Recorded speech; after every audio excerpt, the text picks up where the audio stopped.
Welcome to Galactic Grandmother Heart to Heart. My name is April, and my special guest today is Sir Blake Sinclair. Sir Blake is an author of several books, and probably the most famous one right now is Roswell and the Intergalactic Mission. He's gotten a lot of, especially with the extraterrestrial disclosure now, he's been asked a lot about that book in particular, but he's so much more. He is a mystic, a knight, a spiritual teacher. He's a certified health coach, a humanitarian, and researcher. He is a busy man, and I'm so happy to get you on with us today. Thank you, Sir Blake. Thank you, April. It's an honor to be here. Wow, where do we start? Like most of us, you have quite a varied background, but I'd like to have you just give us a little glimpse into your personal journey of how you became who you are today and where you are in life. Yeah, it's kind of a long story, but it started when I was quite young. And when I was born in the very young age, a couple of months old, I had an awareness already.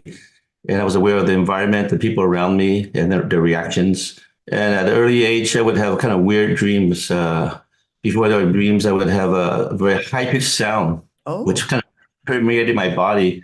And I would see like EKG, kind of like a frequency signal, and mm, that signal and that sound would kind of merge together. And then my consciousness would merge with that. And before you know it, I was like astral traveling as a young child. And so I did that a lot as a youth, and I had a lot of paranormal experiences. mhm. And I just born into this family, normal person, and then didn't realize it before a short time. It was a toxic environment. Like many families, my parents were very strict, and my father was a sergeant in the army before, so he was very strict and very volatile. And it was like many, many decades later, I began to realize why he was that way. He was very explosive. And so I grew up being very fearful, very shy, and very depressed. And at one point, I had a meltdown in like my high school days. I didn't see any reason to live anymore. I was subjected to so many discrimination, so much abuse at home, verbal abuse. I didn't want to be on this planet anymore. I didn't feel like I really fit in. I felt like my mentality, my perspectives, my view on life was totally different. I felt like I was an alien in my own planet. I just felt too different and I didn't relate to people too well. So I went through the meltdown process, and fortunately, there was a glimmer of hope. My mom came to my rescue, and my sister, and through that, I found hope and a renewed interest in life, and to try to work hard and try to find meaning in life. So that began my life journey, and did everything possible to end my suffering in my life, my mental, emotional suffering, and physically. I was a very sick child. I was if I get sick, I'd be sick for 2 months. I had bad asthma. And I think all the psychodynamics that happened caused me to be that way. Mhm. So I was finding the meaning of life, and I wanted to achieve the American dream. I thought by doing that, you can be loved. And I achieved it. And, I found some happiness, but it was more superficial, something still lacking within me, something void. So that began my spiritual journey. And then it led to my mystical journey, which led me to Peter Mount Shasta at Mount Shasta. And he guided me and led me to the Ascended Masters at Mount Shasta. And they initiated me there, different beings, Saint Germain, Jesus, Kuan Yin. And after that, through the years, more and more Ascended Masters were working with me, guiding me. And that gave birth to 3 books that they had downloaded into my psyche. And then as I applied those teachings, principles, and my life began to kind of ascend, to raise my frequency even higher and higher, to help me to be aligned with my path in life. So that gave birth to the Coding Book series. And so I thought I was finished writing. And I said, you know what, that's it. I'm done with my duties in life. I followed the Ascended Masters. They wanted me to write, so I wrote these things for humanity. And all of a sudden, like a year or two ago, I get downloads again. And this time, there were more from the intergalactics. And when I was young, I found out my father was involved in the Roswell incident. I was watching a program, I think around high school level. I was watching a TV program in the living room. It was about Roswell, and my father comes in with a cigarette, got smiling, and said, "I was there. I said, what do you mean you were there? I was like, wow, that's exciting. Well, and he kind of he didn't really want to talk about it too much. He just kind of changed the subject. He told me he developed the pictures for it. And I asked him, did he see it? He denied it. And when I asked more questions, he kind of dismissed himself. So I kind of let it go. I accepted what he said at face value. So I left it alone. But all this time, since I was a kid, I was always fascinated by ufology. I never studied it. I was just interested in aliens and UFO and Mhm. anything that had to do with it. So, but when you talk about these things, people make fun of you. So I learned to suppress that and just live a quote unquote normal life. So that I just sped forward, many, many decades forward, living a normal life. And suddenly, my father passed away. Then my brother got really sick. He had cancer. So I spent time with him, and he started telling me about my father, that he worked at White Sands Missile Range.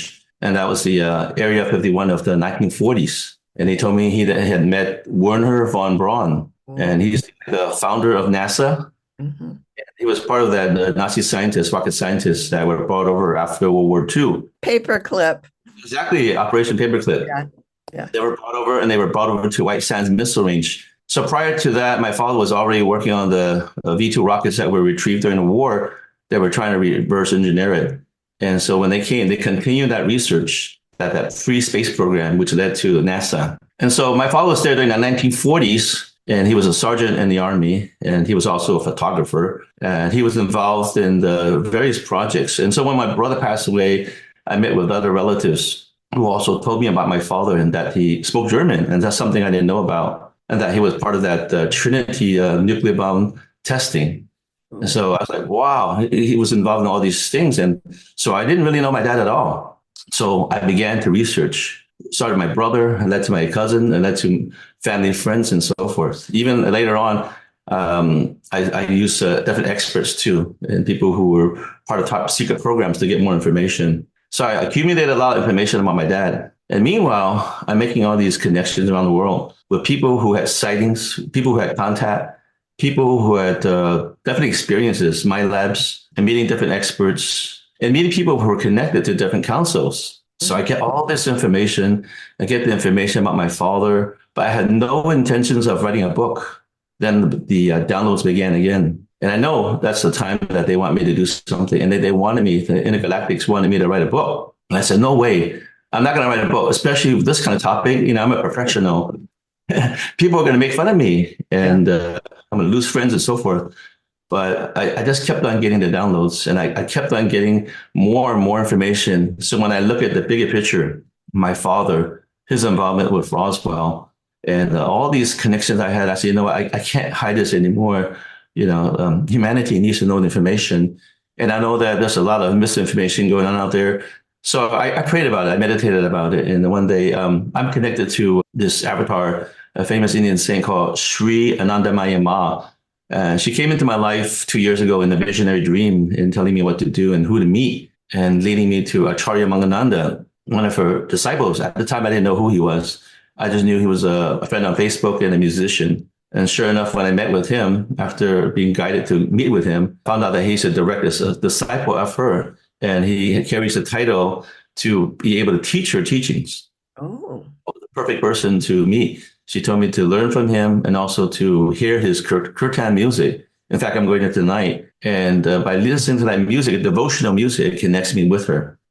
So one day I was meditating and she came into my meditation saying, it's okay. It's okay to go ahead. She gave me her blessings with the book. But she said, stay grounded and stay focused on your spiritual practices because you can get very distracted and lost, in these kind of things. Mhm. So that's what I did. So once I said yes, all of a sudden all these downloads came through, guided to on what to write about, who to meet, and led me to, many doors opened to me, like opening the doors to Jesse Marcel III.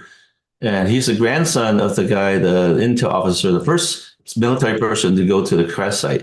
And Oh. he's the guy who found all the crash tin foils, all the relics that was crashed over and exploded over the Mac Brazel's ranch. And he saw the tin foil, how you crumple it, and when you open your hand, it comes back to its position again. And he found that the I-beam would have these kind of hieroglyphics on it or special characters on it that was interesting. There was when you hold it at a certain angle, it's like a violet color. And the family saw it. The son saw it. The wife saw it. And so that was the beginning of this whole thing. And he was a very important part of it. Or meeting a couple of centenarians. One was part of it, directly part of it. She knew the rancher family where the UFO exploded. So, I mean, and she's still alive. And I was lucky to have interviewed her Oh, yeah. and just Marcel. Yeah. In fact, it was his grandfather who inspired me to write the book. So I'm meeting Laura Eisenhower, all these things who have a piece of history in ufology. And I got all these people to talk with me, share the information. So Roswell is a big part of it, but it's just the beginning of it. It's a validation. But it goes beyond that. It goes to people's contact experience, including my own contact experiences, several of them, and people's sightings and historical overviews and how we can connect with them. And so that's the story of my book and the story of my life. I am. Wow. I love it. Thank you. Going back to when you first went to Mount Shasta, did you ever connect with High Priest Adama of Talos? No, Talos no, at all? no, not them. But I remember after my first experience at Mount Shasta, I remember kind of in a meditative state. There was a Tibetan ascended being that came to me. I didn't get the name, but he came to me and basically was kind of congratulating me for getting initiated or kind of getting to the next level of consciousness. Yeah, yeah, it was a beautiful experience. And after that happened, I started to like bilocate or experience that, the consciousness in two different places at the same time. So it's a beautiful time to be there. And I remember working with a healer, a Reiki practitioner. I think his name is Joe Eagle. And he uses a Vogel wand. And he was working with me, I think it was at Panther Meadows, and activating all my chakras. And I remember each chakra he would activate, I would see a beautiful color. So when he was done, I looked up in the sun and this most beautiful thing happened. I saw like a violet ray. It just came towards me from the sun, kind of like another auspicious sign to kind of activate me. I go there, I get these kind of mystical experiences, and including connecting with Mother Mary and the ascended beings. But it's a beautiful place, beautiful energy, as you know, Right. and the beautiful civilization there with Telos. And, I've seen UFOs there and filmed it. I'm just waiting for the time to go back up there again. Yeah. Yeah, I remember he gave me a picture that he took there at Mount Shasta. It was interesting. It shows like this energetic being crossing the highway. And it makes me wonder if it's one of those beings there and he just happened to capture that. So It is a magical place and wonderful in the summer. That's when I like to go there in particular. I love that you've shared so many of your experiences going back to childhood because I think a lot of people can relate. And the fact that when you start being open to those experiences and allowing your consciousness to expand, then opportunities, doors open for you. It's wonderful how you've been guided. And I'm so grateful that you've done the research and put all of the information that you've gotten and the experiences into this book because we need this kind of information for yeah, humanity to know I our mean, true I history. mean, I did the book and I still continue to do research. Yeah, I've continued to work with remote viewers, people who are psychometry expert. So with my father's experience, he worked at White Sands Missile Range, and that's near Roswell. And so what happened is that their group with that Operation Paperclip people, including Werner von Braun, they of course are like top scientists and stuff. People don't talk about that, but they went there as a group and they went there and part of this recovery team. And so my father was one of the first ones there and because he had to document it. So when he got there, people were kind of afraid because it seemed like that the craft was a kind of living craft. It had some kind of movement. And so he got in there and he felt it was kind of very cold and then a very small craft because the beings, he had seen the three of them. And I think one living survivor was taken away, but it was so small that he had to hunch over to walk around. From the description I got is that there were a couple of seats there and he touched one of the seats and it's kind of like a kind of soft material that contours to you. And on one of the seat, the pilot seat, it had some type of bar that goes around the forehead and using that to communicate with the craft. and to kind of use telepathy to fly the craft. And Mm-hmm. then there's a panel there, and there was like a print on the right hand side for the alien, the ET, and he called them higher dimensional beings. Mm-hmm. I know the government likes to call them non-human intelligence, which I find kind of interesting because a lot of them look just like us, and and our origins are not from Earth. We actually came from other planetary systems and came to Earth. Right. So I find that that's kind of not an accurate term, but a way to alienate us with them. But anyways, so he goes looking around and he sees like a window in front and a panel with his handprint, very small one because they're tiny beings. And then there's like a panel and then look at a little lever on the left. It's a very interesting thing. And I think there was like a little round mound in the middle of the craft. So after taking the pictures and coming out, meanwhile, all these like commanding officers are yelling at him, like, hurry up, take pictures and do what you need to do, but don't ever talk about it. They're basically threatening him. That's why I think throughout his life, he never talked about it. Only one time when I happened to be watching a program, he got too excited about it that he couldn't contain himself. But Mm-hmm. when I asked him about it, I think he remembered, the threats. And so that's why he kind of backed off and kind of said, well, I didn't really see anything. I didn't do anything. Went back to his room. One more thing I want to point out too is important is that when he was outside the craft, he had lost his balance. Everybody says, don't touch it. And he touched it because he had to try to regain his balance. And there was like a vibration that interacted with him. And meanwhile, there's these dead beings. And I think there was one that was possibly still alive but dying. And he had this download. He had this kind of file that was put into his psyche. Mm-hmm. He began to see the future. He began to see like there was this kind of a collaboration between humans, hybrids, and ETs. And then he also saw there was a different parts of this ufology. There was a political component, there was an energetic component, and there was a spiritual component. And there's a thread of spirituality running through this whole thing. So he got that, and he also saw that one day that we would figure out a way how to reverse engineer all this UFO technology. So I think keeping all that information in was very difficult, but I think through the course of his life, he shared bits and pieces, to different people that he would trust, and hoping that maybe one day one of us would pick up on that and kind of put these pieces together and see the bigger picture. Mm-hmm. I think that's what happened. They kind of guided me to meet these different people, and through that, I was able to get the big picture of what happened and the bigger picture of this ufology. A lot of people focus on just the UFO. Some people focus on them as being a demon. They demonize them.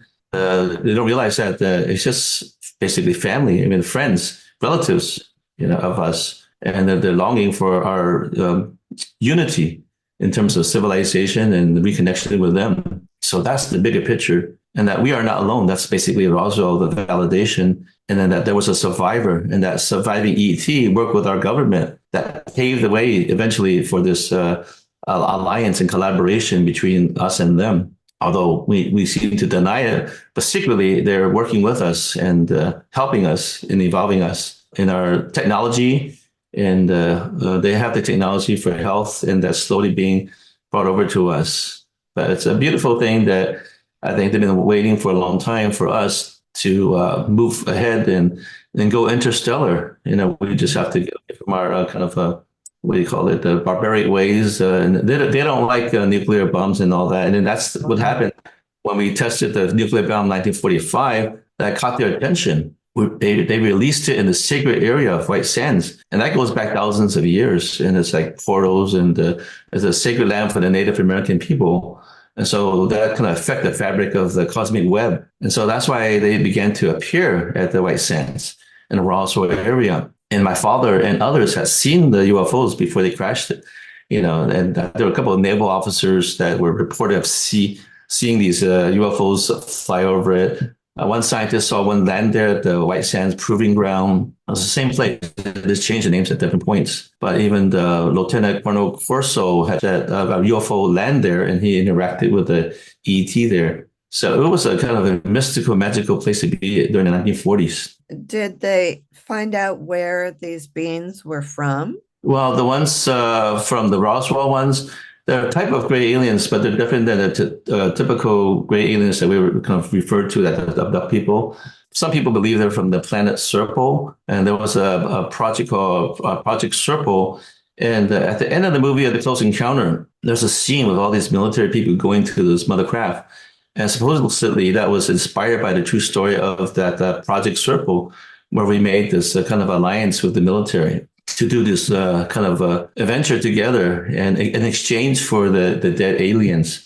And then they would give them a cultural exchange program, like a 12-year program. But I talked to someone in Top Secret too. They had told me that these beings were actually us in the future coming back to help us. And I believe that it was more than one craft, at minimum two craft, and possibly three. If you look at Mac Brazel's ranch, there are like a debris over a 3/4 to 1 mile radius area. And I believe that there was one that exploded and then the one crashed. And that's one that my father got involved in. And that's the only one I know about, but he may have been involved in more than one. I was presenting at the UFO conference last March, the MUFON in San Francisco, or Burlingame area. And I attended one meeting, and they talked about a UFO crash at White Sands Missile Range. And now that one I never heard about. And it was a very large UFO. Oh. So most likely my dad was involved in that one too. But after the conference, I was approached by some people. And one of them, his name is Waven, he told me that his aunt, his father was involved in some type of aerospace program. He went to some hangar and he saw three things. He saw a pile of kind of debris. And the second was a small craft, kind of like a pod. And the third one was a large one. So that kind of matches the description with the Roswell. The small pod one would be like the one that my father went into and filmed or took pictures of. And the debris would be more the pieces that exploded over the Mac Brazel's ranch. And the third one, it may have been the large one that crashed into White Sands Missile Range. Luis Elizondo, whistleblower, had mentioned that there were two craft, one flew away. And I think the one that flew away might have been the large one. And that one possibly crashed eventually into White Sands Missile Range. So that kind of story kind of connects. And this guy who mentioned about that, he mentioned about it in his deathbed. He goes, well, I'm dying already. What are they going to do to me now? I'm going to share this information before I die. So I learned about that after my conference. But there's so much more information that I'm getting through my constant research about my father and all the details. So is there going to be a follow-up book then? Yeah. I think they're gently nudging me to go towards that direction because of the details and the story about this other guy with his aunt's father. It's very interesting how everything connects together. Meeting people who were involved in these underground programs. It's just amazing, all these connections I'm making. A few weeks ago, I began to get like a kind of a nudge, a galactic nudge and download to write about music, get into music. And I don't have any background in music, but recently I was like nudged to explore the AI. And I got into it, and all of a sudden I started getting messages to write a song about my galactic life about starseeds. And that gave birth to Starman. And then later on, I got nudged to write a song about the ET's perspective, and like singing a song to humanity. And that's what an interesting song about We Belong Together. And that's in the same album that was released in the Spotify and Apple Music. So she said they're trying to work with me in different ways different platforms to get the message out, through music, through books, through interviews, and through lectures and so forth. So I'll take whatever opportunity to share the message to as many people as possible, because so many people come from a reference of fear for what they don't understand. And in my book, I bring everything together, spirituality and religion, and to understand that everything can coexist together, including science. There's nothing to be afraid of. I mean, it's just a matter of understanding, awareness, and consciousness. As we evolve our frequency, we are more connected to them. Right. Well, I think it's wonderful that you're getting all of this information out on different platforms. I did listen to your music, and it's just beautiful. Especially the lyrics. There's a lot of messages to empower people through that, the music, the kind of activation. That's what I was thinking. Yeah. And actually, the book is that way too.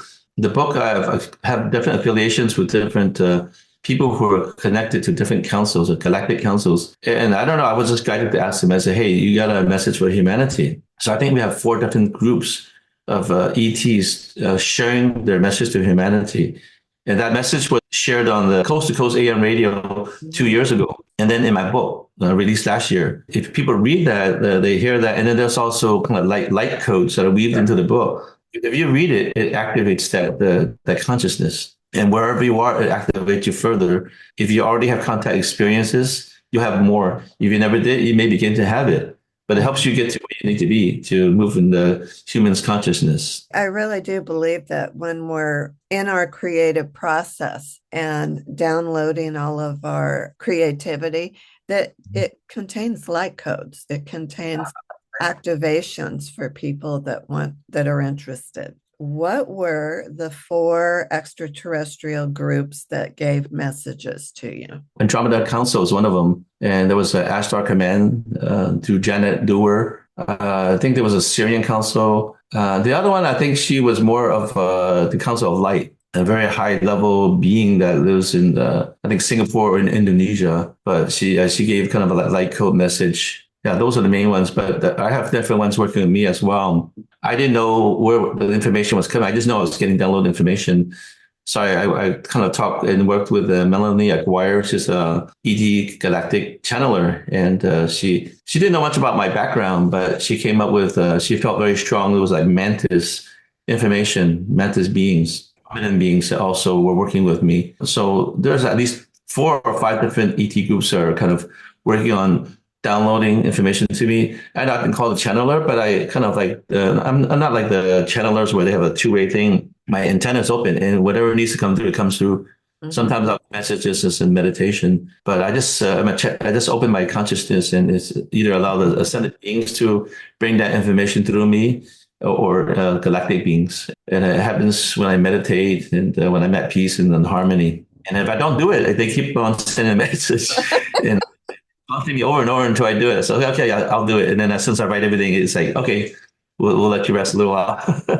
And getting back to Mount Shasta, you said that you wrote a series of books the Ascended Masters wanted you to write. What were those books? Well, the first one was Dare to Imagine, 18 Principles for Peace, Happiness, and True Success. That was my journey to finding peace in life and meaning in life. So that was part of it. And the thing is, I started to write a book. I wanted to write a novel.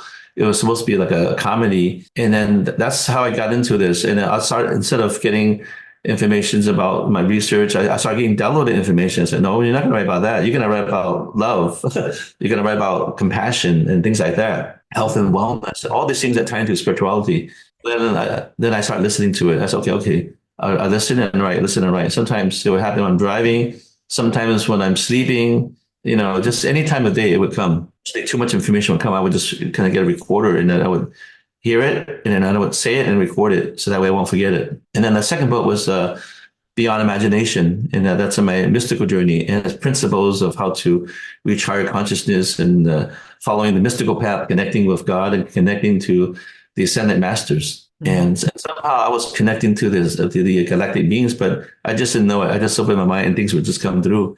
And it was interesting because in one book, I was going to mention about ETs. Actually, I mentioned about ETs, but I felt weird. I said, I never mentioned about this in my book, and I'm now writing about it. And later on, in retrospect, I said, okay, I guess they've been working with me, and now they wanted me to put their name into the book. They're involved somehow in helping humanity. It was kind of really different. The third book was A New Beginning, An Antidote to Civilization. That book, a pretty intense book, and all of a sudden I was guided to study about health and wellness. And it was a book to prepare humanity with the health crisis, teaching us how to navigate through it more gracefully and then minimizing the casualty. And it was very hard to do that because I actually wrote a book before that, which I published underground, called The Forbidden Fruit. It goes into more details of the health crisis. But with this other one, it's more public. So I released it to Amazon. I had to put things cryptically and put it in a way that people could understand health in general. Mm-hmm. But for those who are not ready consciously, they wouldn't have to deal with that, what was going on, but they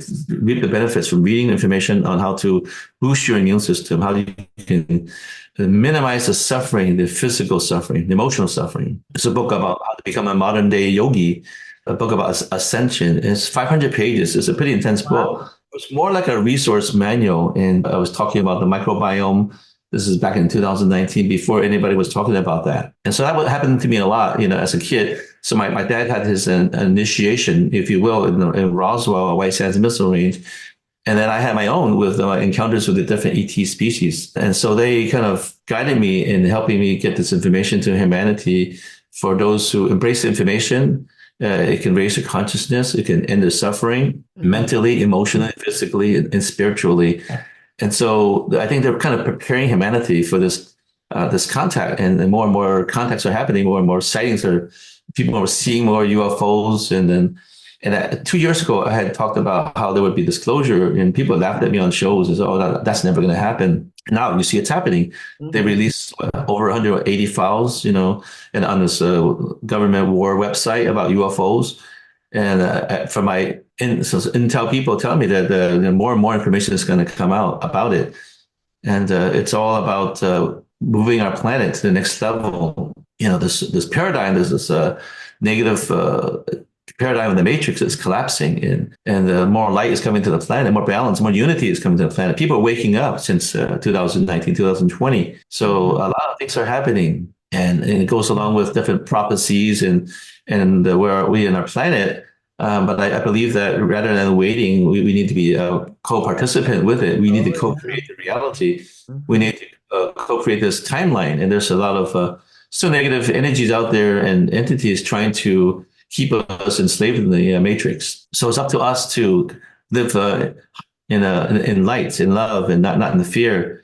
Because although there's a lot of most of the ETs that I experienced are positive and benevolent ones, and Mhm. they want to empower us. But like anything else in the universe, there's a negative ones too.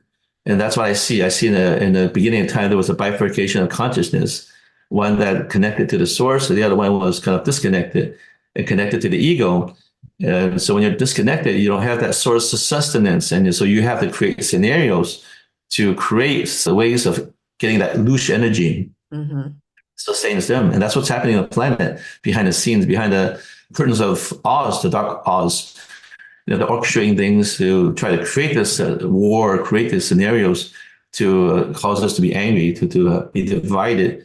And that brings down our energies and lowers our chakra to lower chakra energies.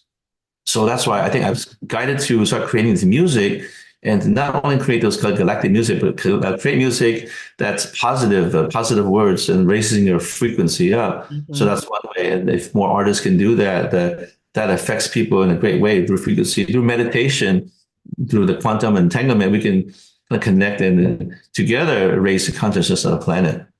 And that's what I do every day in my spiritual practice, my meditation. I pray, I meditate, and get into this deep meditative state. Then I send that energy to the planet. And of course, invoking the violet consuming flame to purify humanity's consciousness, raising it from an ego consciousness to more unity and Rishi and Avatar and God consciousness, Christ consciousness. And many people, including yourself, are doing these beautiful things. And I think that's part of the reason why things in the planet are changing for the better. But we don't, can't just rest. We have to continue to spread the word because the average soul is in the planet is mostly like a zombie consciousness. And we have to wake up those souls so that they can evolve. So we can go interstellar. So we can turn like Star Trek into reality. Mhm. And we have the technology. We have it already. It's just that the way we're choosing as a species to hold that information from from coming true and keeping us in the matrix. Right. The Matrix, I call it the false reality programming, really keeps so many people anchored into fear and bad health and so many other attitudes and beliefs that anchor them into that lower frequency. Exactly, exactly. I was wondering when your father touched the extraterrestrial vehicle and he got this download, did Mhm. that have an effect on him that you were able to hear about or know about Uh, spiritually or opening his mind to?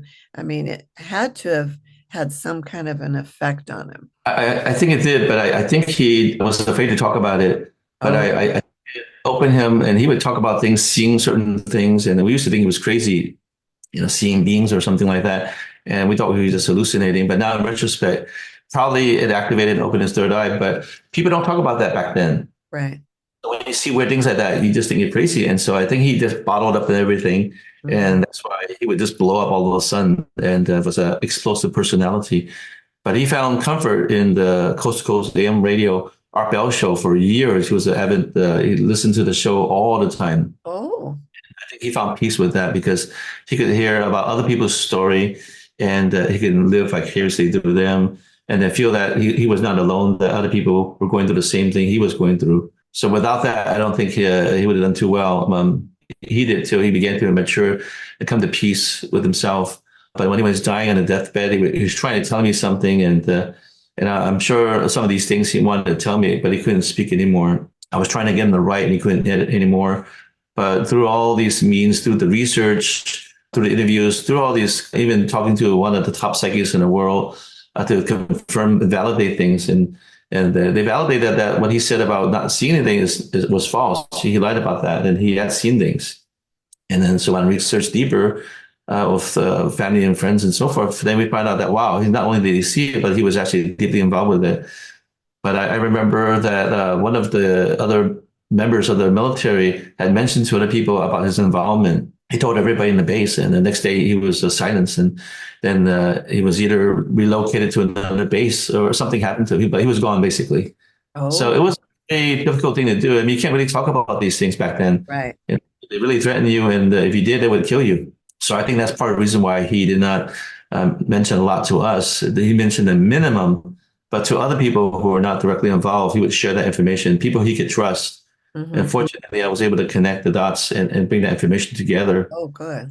And one of my friends is clairvoyant, and she said, you know, he's with you when you were presenting during the conference, and he's very proud of you for sharing the information that he couldn't share. So Hmm. it was a huge journey for me as well with connecting my dad, because for many years I was so angry with him and I blamed him for everything bad that happened in my life, and realized that he had his own problems Hmm. and that he had a burden to carry. This is a kind of unique situation, and people don't talk about White Sands missile range.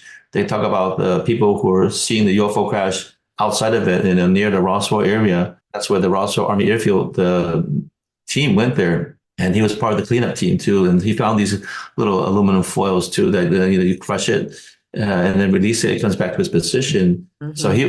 they would find these things because they were part of the cleanup crew. It took like a couple of days to get all these stuff out of the field, and the carried and moved over to different secret bases. But it's interesting how he met this Werner von Braun, and the fact that my father spoke German, working the same project allowed him to get to know him, and how he also was involved in the crash. Later on, I found out that there was an interview done with Werner von Braun, and he confessed about being there and seeing the craft, and he actually went inside too. And he mentioned how the ET's occupants had this kind of symbiotic relationship with the craft itself, and they control it through their telepathy. So the story matches, and it goes further too. I connected with this guy, Yuri Geller. He's a Uh-huh. mentally psychic, and I saw one of his presentation he did. Someone made a documentary film about his life, and it showed that he had met Wernher von Braun too. He had worked for the CIA, and one time he was invited to the NASA to meet with him. And Wernher von Braun gives him a little piece of metal-like object from his pocket, and he gives it to Yuri Geller to touch it.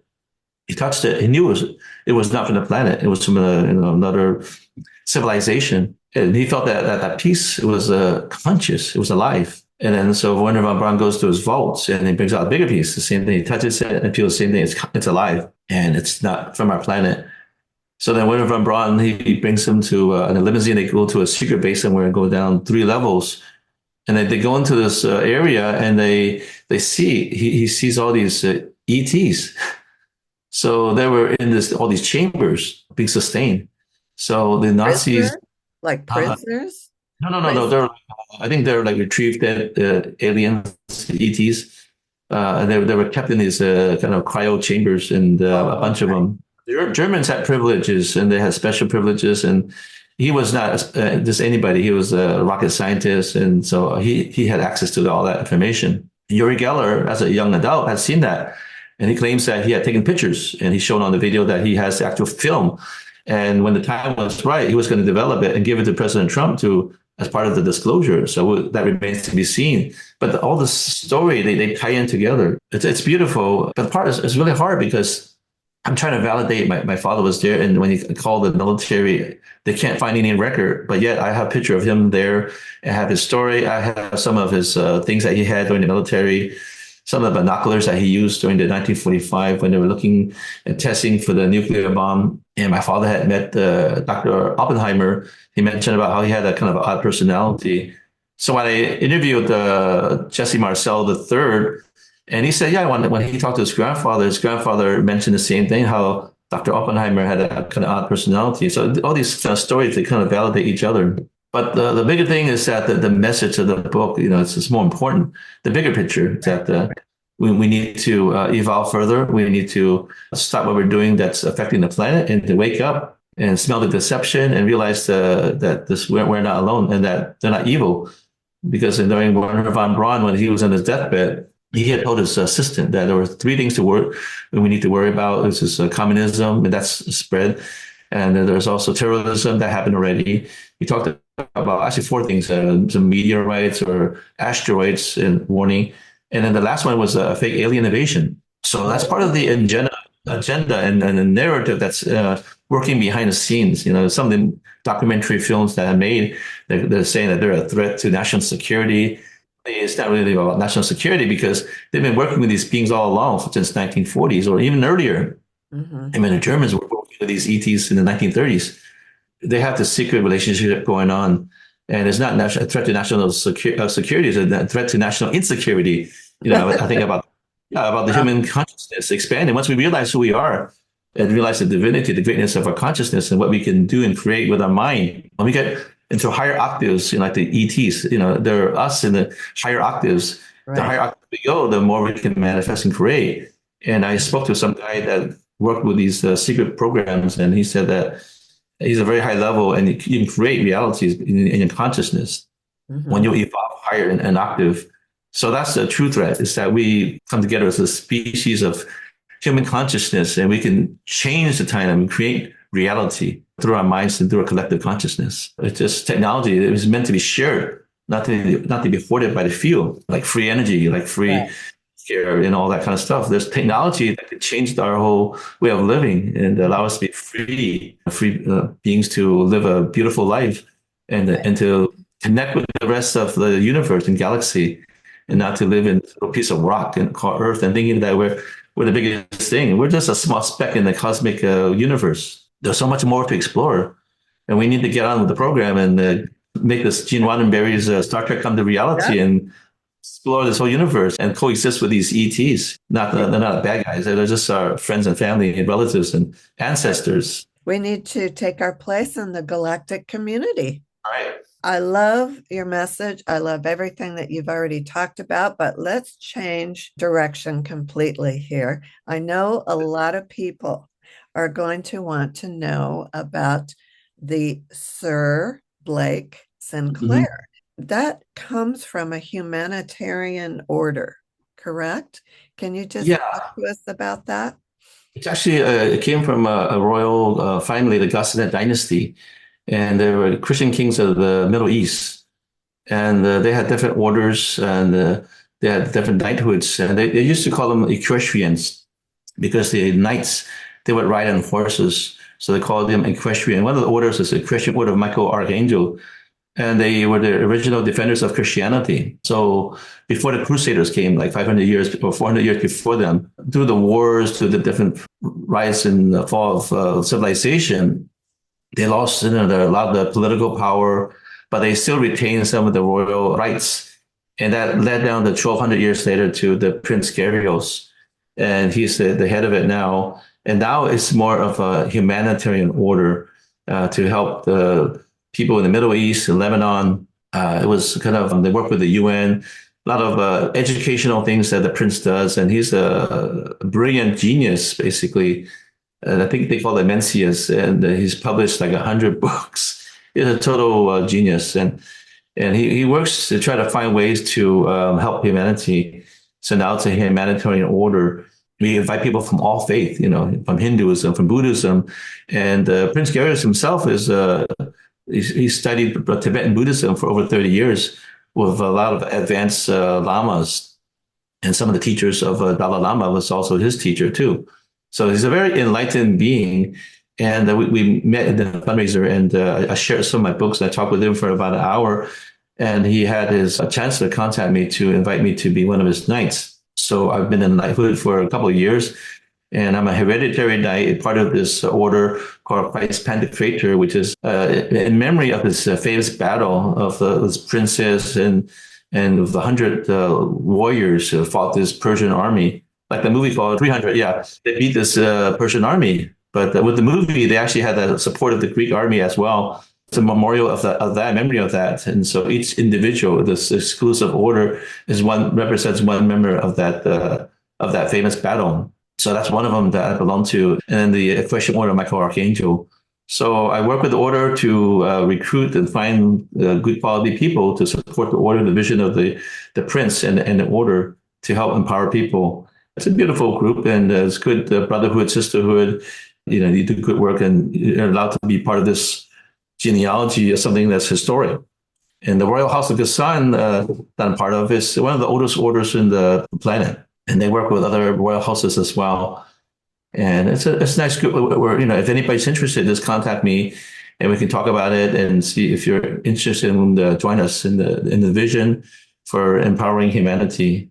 Part of the thing is that we're trying to get money doing a humanitarian order. So when people join, they put money into it, and that money goes to helping these different efforts. Sometimes with children in the Middle East who don't have enough milk or food for different humanitarian efforts to help empower people oppressed or people having difficulty in life through the order, through bringing people on and getting the fundings for that to support the efforts for people who are in danger or people who need to survive. They get the help they need. I mean, it's so hard because we live in this world where there's so many concerted efforts to affect our consciousness. And social media is a big part of it. I was basically told from Sri Anandamayi Ma, who's like an avatar, that basically step back from that.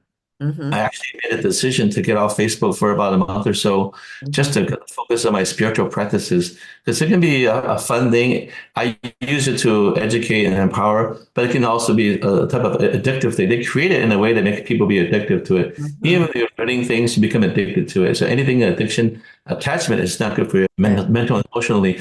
And there are things in our food chain. There are things that signals being sent to us affecting how we feel, how we think. And I went to this conference. I think his name is Jesse, and he talked about how there are these methods to basically send signal to us to affect how we feel through frequency.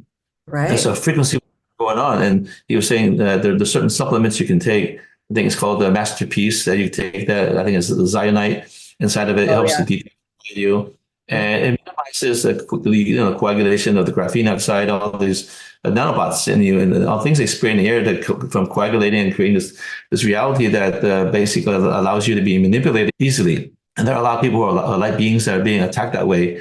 And by taking these things and detoxifying on a regular basis, we minimize our consciousness and emotions from being hijacked, essentially. We consume the 3D reality, food and water and all that, and breathe the air. It does affect us. And if we're just going to ignore it, then we're missing out. But if we learn to protect ourselves and do the right things that we put into the body temple, then we can preserve that integrity, that purity, rather than becoming more of an AI. This world is becoming AI, and humanity is becoming more AI. AI is something that's going to be around. And Billy Carson talked about it. It talks about how AI can also evolve and kind of wake up in a way. And that's what I'm trying to do. I'm getting to the AI world. I'm putting like a light codes, putting like the love and the compassion into it, contributing to the evolution of the AI reality. But I'm talking about in terms of us being an AI organism, genetically modified organism, and then the other one's more organic group.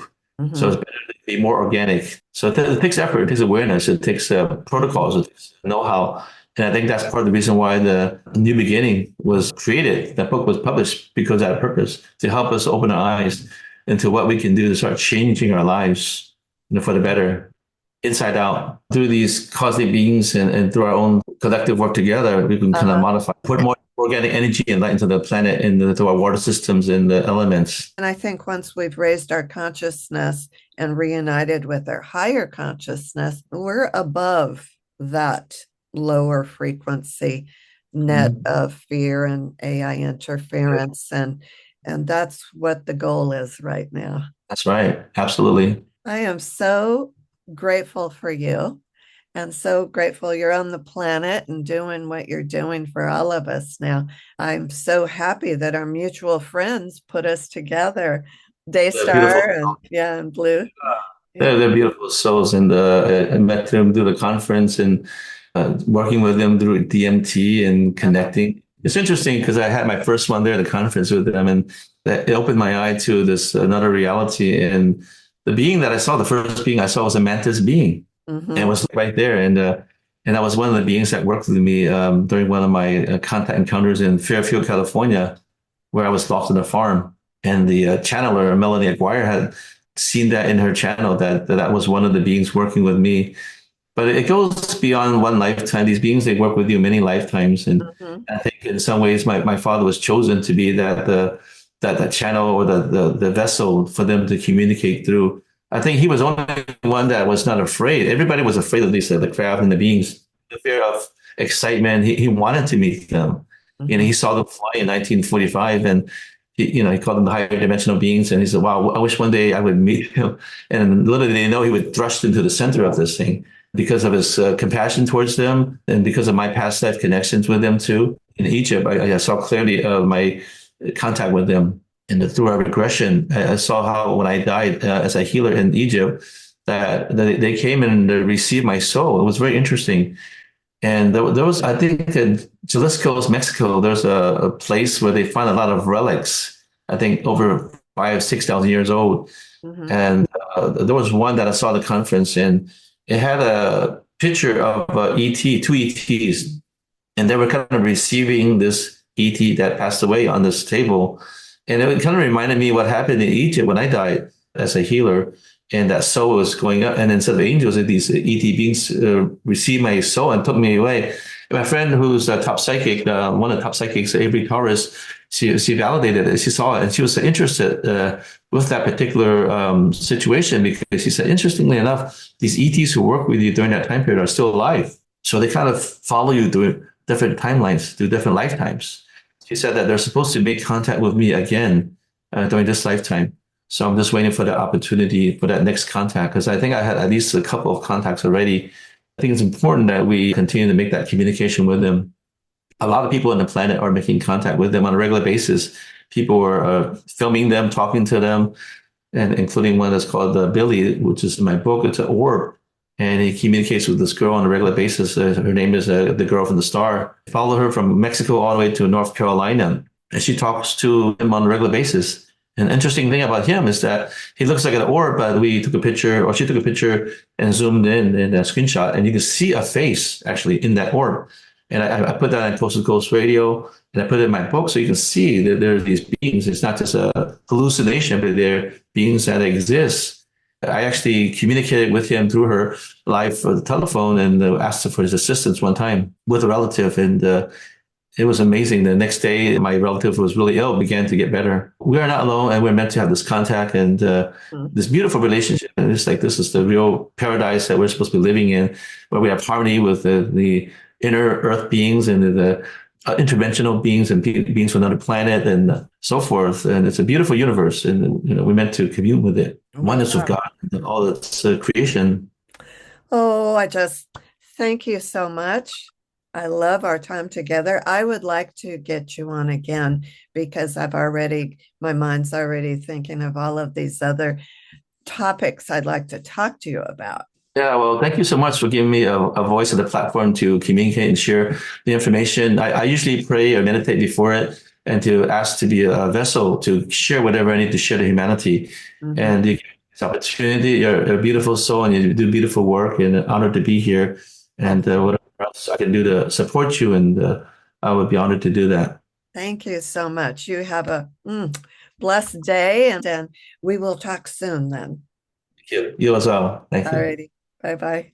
Bye bye.